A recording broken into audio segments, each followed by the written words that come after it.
After you hear these stories, you are never going to want to gamble again. The first story is probably one of the most intense stories that I've ever heard. His name is Ben Yu, and he spent years in prison as a result of his gambling. Here's a part of Ben's story. I get arrested in July of 2016, and I go to county jail in Bergen County, New Jersey. County jail is stricter than state prison. In a weird way, it's way worse. There's no yard time. You can't like go outside. But I'll get to that in a second. In county jail, the guards don't care what you do as long as you are there for all the mandatory checks and you're in your room when you're supposed to be in your room. They don't care what you do outside as long as you're not getting into fights and stuff. I get bailed out in about September of 2016. So I was out of county jail and free from like September all the way until January of 2017. Again, that's just the nature of how delayed the court system is. Actually, a funny, very, very quick, funny story. I actually went to my sentencing date, sat there the whole freaking day, literally ready to be put into handcuffs, go get taken to the back, and go to prison. Mm-hmm. And they didn't get to my case, so I had 2 more weeks of freedom. It was very like pleasant in a way. But anyway, so I go to prison, and you don't go directly to prison. The way it works is they send you to this like it's called CRAF, Central Reception and Assessment Facility, where everybody's lumped in. They assess you and they decide where you're going to go. I'm a financial crime. I don't have a prior history of any violence or anything like that. They sent me to a nice posh work camp called Jones Farm. And at this work camp, they are lauded and praised to have the best outdoor workout weight system in the entire state of New Jersey. They literally had multiple squat bars and bench presses and free weights, and it was amazing. And a big yard, so a little basketball court. I was getting in shape. I was losing weight. I was because of course my degenerate self, my self-pitying self, the weeks leading up to going to my sentencing, I was smoking weed every day. I was, getting fat every day, just eating junk. So now I'm in prison. I decided, you know what? I'm gonna change my life. I started reading. I started writing. I can't smoke weed in prison, just not there. I started doing all these like good habits and getting clarity, and I was just really, really into self-care. So it was a 5-year flat sentence that I had, but I only served 9 months in the prison. And the last like 5 months of it, I basically played poker every single waking minute. Stopped working out, stopped reading and writing. It was pitiful. And after I got out of prison, the reason I got out so early, I was in this program called ISP, Intensive Supervision Program. It's a New Jersey specific program. And under that release program, yes, I was free, but I had a lot of restrictions, like a curfew and community service, and had to show pay stubs, had to work 50 hours a week, etc. Random drug testing. And, I was going, and mandatory. I had to go to not only GA, Gamblers Anonymous, but also, for some reason, Alcoholics Anonymous. I don't know, it was just mandatory. And I did it earnestly, but I was still being compulsive, self-pitying, lying to try to please others, but also try to paint myself in a good light instead of dealing with my issues. Like I was still doing all those things while not smoking weed and while not gambling and while being eloquent while I'm sharing my therapy in the rooms. So basically from like the time that I got out of prison all the way until about 2022, I would be sporadically gambling. I was the kind of gambler who would kind of just buy paycheck in about 5 minutes every like 1 to 2 every like other paycheck. Like I just had enough wherewithal to not gamble what I needed to live, to pay child support, to pay my restitution, things like that. I was getting my life together in a lot of ways, in a kind of like, if a stranger just saw on paper, oh, well, he was working at Chipotle, Starbucks, and Wendy's, and now he's working at this, fully remote work from home job as a customer service agent. That's an upgrade. Oh, now he got a better job. And this was all true. But again, the self-pitying, the lying, the occasional gambling without telling anyone. Mm. All that was still happening. It all came to a head, and this is where we share a very common bond. Yep. November 12th, 2022, my 40th birthday. And the reason that we share that common bond is that was your last bet as well. That day was your last bet as well, which I think is really awesome. And I was pitying, just self pitying, feeling bad for myself. Oh, it's my 40th birthday. My kids, if my first two daughters don't want anything to do with me. I can't get certain jobs because of my criminal record. And so I felt bad for myself, pitied myself. I had nothing. That was another reason I felt bad for myself. I had no money on my own. I was like, it's my birthday and I can't even do anything nice for myself. I can't even get myself a nice meal. My sister cashed out me $200. And I said, you know what? I deserve this. And I went to Bally's. I sat down at a blackjack table. I did not show them my ID because I had self-excluded from all Caesar's properties when I was in New Jersey. So, this is Delaware, but it's still a Caesar property. So I was like, I'm not going to risk it. I sit down and I lost that $200 in about 5 minutes. Ben found himself in a position where he lost his family as a result of his gambling. He lost his freedom as a result of his gambling. This disease can drive us to do terrible things, but I hope that you understand from hearing him speak that he's more than just the decisions that he's made. Next, we have LJ's story. He found himself in over $10 million of debt as a result of his gambling, but he's really turned things around. At his rock bottom, it was very, very bad. Here's his story. Every time I went back out, my life got worse, bro. Burned it down. Every time I went back out and gambled, my debt got larger every time I came back. Every time I drank and drugged, I was closer to death. I was closer to prison. And it was insanity.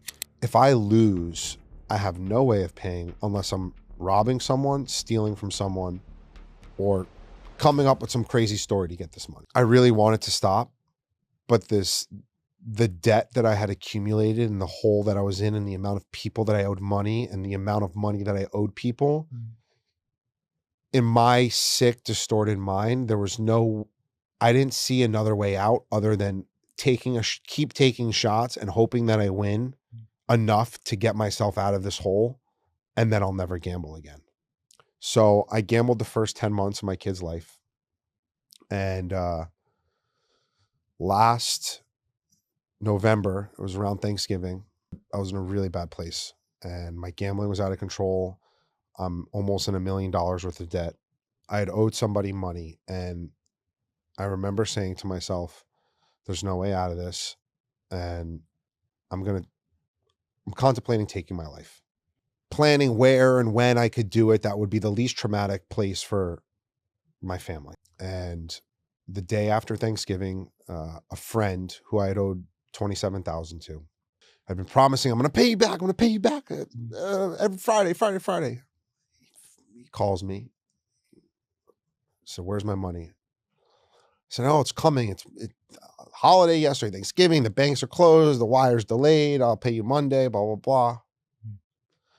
And he says to me, he goes, I know you're not drinking and drugging, but I know you're fucking gambling. And if you don't get honest with me right now, I'm going to send you to prison because that's the only place you're going to stop terrorizing yourself and your family. And I'll never forget this. I was in Men's Warehouse. I was buying a suit. I was about 55 pounds heavier than this. And I hung up on him and I started crying and I said, this is your out. This is your out. So I called him back. I said, I'm gambling. I don't have your money. I'm in a really bad place. I don't know what to do. I'm sorry. I'll figure out how to pay you back, but I'm fucked. He said, okay, this is good. He said, get your mother on the phone. And I said, no, please. My mom should have a stroke. I can't give her another heartache. And he said, okay, fine. Get your sister and get Mia on the phone. Mia's my fiance. And so I said, okay, fine. So I get my sister and Mia on the phone, and Jameson's like, okay, your brother owes me 27 grand and he's in the hole $1 million right now. People are coming after him. He has a compulsive gambling problem. I basically laid it all out. It was the first time, bro, in 12 years that I had just gotten completely honest about everything. And I knew in that moment that this was my only chance to get honest. And this was the only way out. And listen, there were fears, right? I was afraid Mia was going to take the baby and she was going to leave me. Why would she want to be with me? It's 5 years of constant chaos and destruction. And I had fears that my family was going to kick me out or my family was going to disown me, whatever it was. And same thing for them. It's not 5 years, it's 15 fucking years of chaos and destruction. So that weekend we were in my parents' beach house. It was me, my fiance, and my sister. My sister is a mess. She's hysterically crying. My sister's not an addict. She is very even kilter. Like she does not handle turbulence well. And she's like, it's fine. I'm going to take out a personal loan. I'm going to pay back your debts and you could pay me back. And I remember just being there and I looked at her. I was like, no, like that's it. Like the insanity stops right now. Like I know what I have to do. We have to call mom. We have to get honest with her. And I have to go to Gamblers Anonymous. And I picked up the phone. I called my first sponsor ever. And I said, Ronnie, I'm in trouble and it's bad. And he said, where are you? So I'm here, blah, blah. He said, can you meet me Monday? Saturday. I said, yeah, I'll meet you Monday. Met him Monday, told him everything. And Tuesday night, I went to Gamblers Anonymous, went to the beginner's room. I'm a mess, I'm crying. My friend tells me now, he's like, dude, he's like, that first night you came down, he was like, your face was so fucking red. And I just got up there and I shared and I begged for help, bro. I begged for help. And that started the journey. LJ still finds himself in a position where he's paying back debt, but each and every day life is getting better, and he actually just hit his 1 year clean. Next, we have Lisa Walker's story. Lisa won 127,000 pounds in one day and refers to it as the worst day of her life. Here's why. And he said, Lisa, you've just won over £127,000. And I was like, what? That was the day that everything changed and I entered the world of addiction. It was just like a drug. I needed to do it every day, but I ended up losing my house and I did end up on the streets with my 2 children. So at the time, it was called 5-card poker. I don't know what they call it in America, but it was called 5-card poker and it was a progressive jackpot that was linked to every single casino in the UK. And I said to the dealer, you know, what's this jackpot about? And he said, oh, you've got to get dealt the royal flush to hit the jackpot. And obviously I know how to play poker, so I knew what the royal flush was. And I just jokingly said, oh, well, it's like winning the lottery. It's virtually impossible. And he said, yeah, virtually impossible. He said, but you've got to have your pound. So it's lit up because then that goes into the progressive jackpot. I'd done about 3 hands and wasn't, you know, didn't sort of couldn't even get a pair. So just was chucking my cards in. And this sort of like the 4th hand I was dealt, I picked up my cards and I just saw all diamonds. And I thought, oh my God, I've got a flush. And I looked at the progressive jackpot and it said 50 quid for the flush. And I thought, I think I've won 50 quid. And then as I started sorting out my cards, it was a 10 Jack Queen King Ace of Diamonds. And I thought, oh my God, I've got a royal flush. And in a minute, the casino is going to go nuts. Anyway, I flipped my cards down. The dealer sort of went, oh my God, she's got the royal flush. And then the manager come running over and he went, look, can everyone just sort of step back from the table, get off your chairs? We've got to check the cameras. And they come back and then he said, can we call you into our office? So I went in, I sat down with the group of people I was with and he just said, like, what's your name? I said, Lisa.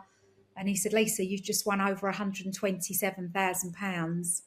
And I was like, what? And he said, you've just won like over 127 grand.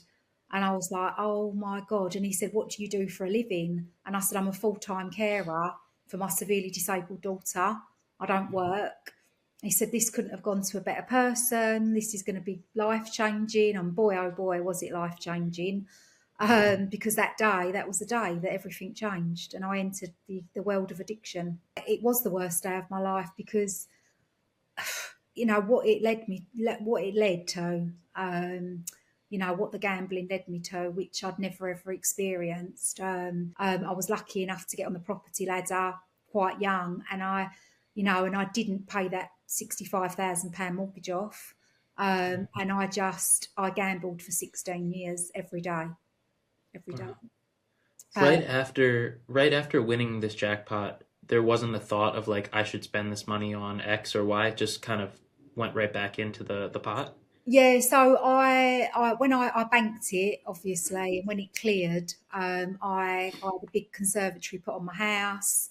I took the kids to Disneyland, and then I found Vegas. Well, everyone who goes to Vegas knows what Vegas is all about. And I think the first time I went, I was 30, and I still had quite a bit of money. And it was just like, wow, this is just.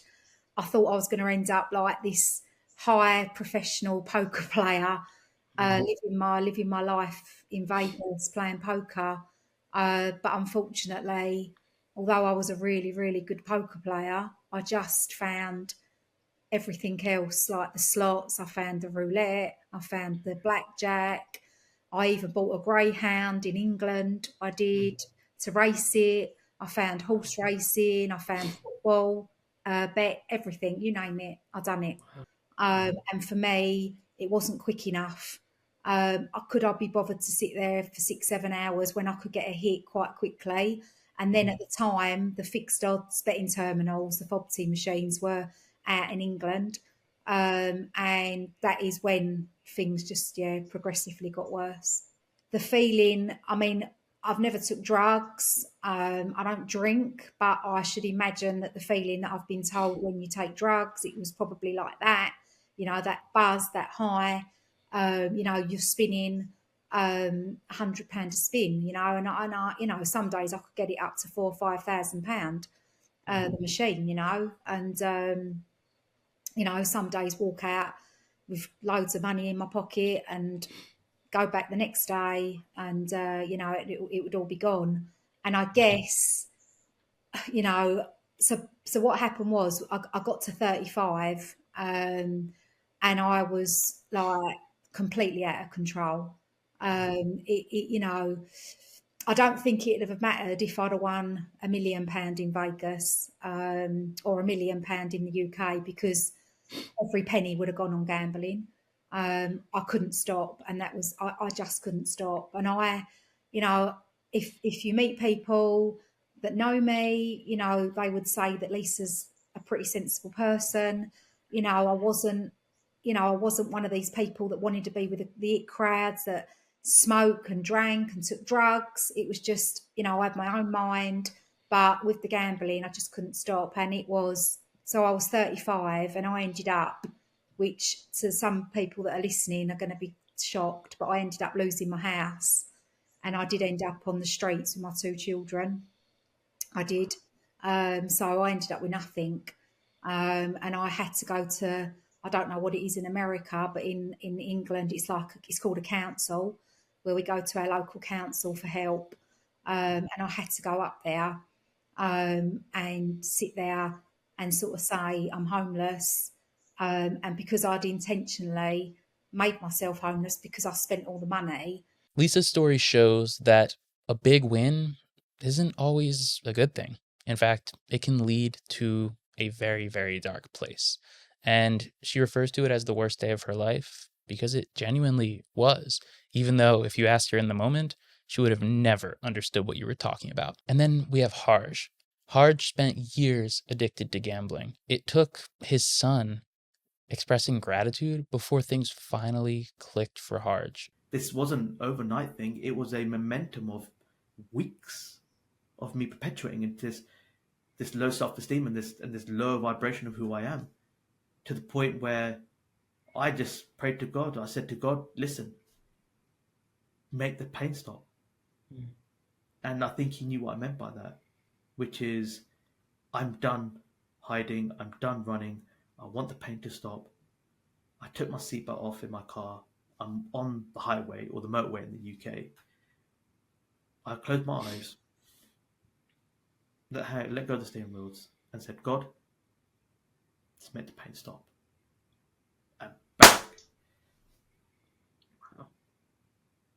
There's this moment after. I didn't know if I was here or if I'd crossed over to the other side. And if I hadn't, I was angry. If I had, brilliant. But then my senses kicked in. The smell of the car, the smell of the accident, everything that had been done.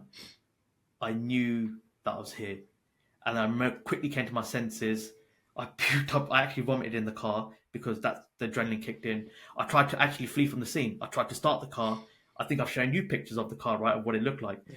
I tried to start the car, tried to flee the scene. That car wasn't going anywhere. Shortly after me managing to come out of that car, I walked out of that without any broken bones, major cuts, a few scratches on my face. The paramedic lady saw me. She looked at the car, looked at me, looked at the car, looked at me, and she said, Harj, Mr. Gale, if you haven't experienced a higher power, this is a higher power calling to you, because I've seen accidents less than this and they haven't walked out. What happened was, I think it was later on, because my wife was pregnant, we had already had 2 miscarriages before our first child, so I didn't want to create that added pressure onto her. But the truth here was the catalyst of change. And it was my son Jeevan. And 2 days after, I think what happened is the overwhelmed state managed just to calm down. The realization kicked in, but then the anxiety kicked in. Flurry of emotions came running in because I suppressed it for 2 days. And ironically, I find driving therapeutic. I find it actually a calm place. And I remember with my son, we're driving around. We went into a local McDonald's. As I'm in this drive-through, my son Jeevan just wanted chips or French fries from McDonald's. I handed it to him, and the world just stopped. The world just came to a pause, and there was this moment of connection that me and my son had. He looked at me, took a bite of this chip, and said 3 words that saved my life. Those 3 words were, I'm so lucky. Now, granted, I don't know if he's talking about the chips or the fries, or if he's talking about me. But I felt he was talking through him to me. And that was the moment. It's the moment we broke down.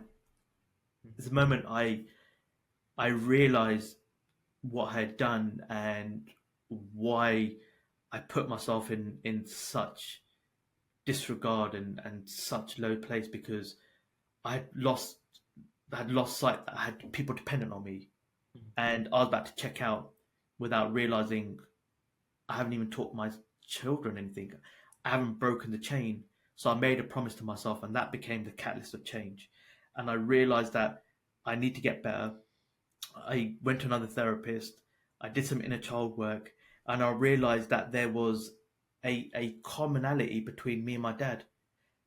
My dad was an alcoholic, and I saw anyone that watches that have had parents that are alcoholics, or have had people in their life that are alcoholics. You would see those moments where you had to clean up after them. You've had to baby them, parent them, look after them, wash them, do everything to make sure they're okay. I was doing that when I was 8, 9 years old. I was parenting a drunk father. But I saw the monster that he became, because when he hadn't had a drink, he was as quiet as a mouse. But when he had a drink, he became this monster that I was scared of. But ultimately, I became the monster, just like my dad, but through gambling. Harj's story is so unique because it takes his son saying that he's thankful for getting chicken nuggets with his dad before he was finally ready to make a change after attempting to take his own life as a result of where gambling took him. So after hearing all of those stories, are you ready to stop gambling? Well, if you are, then there's 4 things that you should focus on. The first thing is to find alternative things to do with your time that mean something to you. When I first quit gambling, I had no idea what to do. I was literally trying everything. I found myself in hot yoga classes. I was going on long walks. I just felt like I was kicking time away. Like I was counting the number of days it had been since doing the thing I loved to do, which was gambling. But when I started to make content, when I started to talk about my story, I found meaning in that. And in my case, it changed my life. So I'm not saying you have to go and make YouTube videos about your gambling, but try to find something that you can do that will help someone else to live a better life.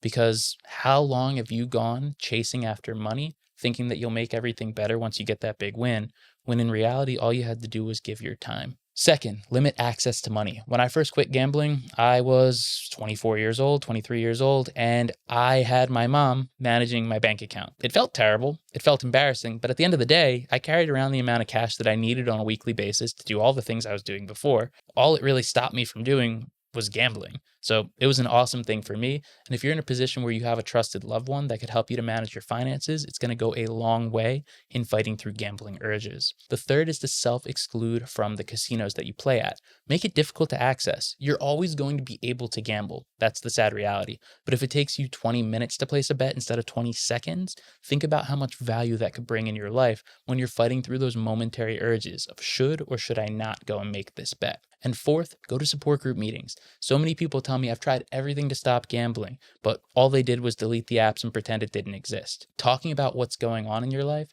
going to a meeting filled with other people who have been through it as well, that's going to make a huge impact. And you're going to find that you're accountable to others. You're going to find you're in a better position when you help someone else and they help you back. After all that, if you're still not convinced, you're still thinking, maybe I'll stop gambling, but maybe I'll keep going, then I want you to watch this video next, because maybe it'll sway you. Let's keep getting better together, one day at a time.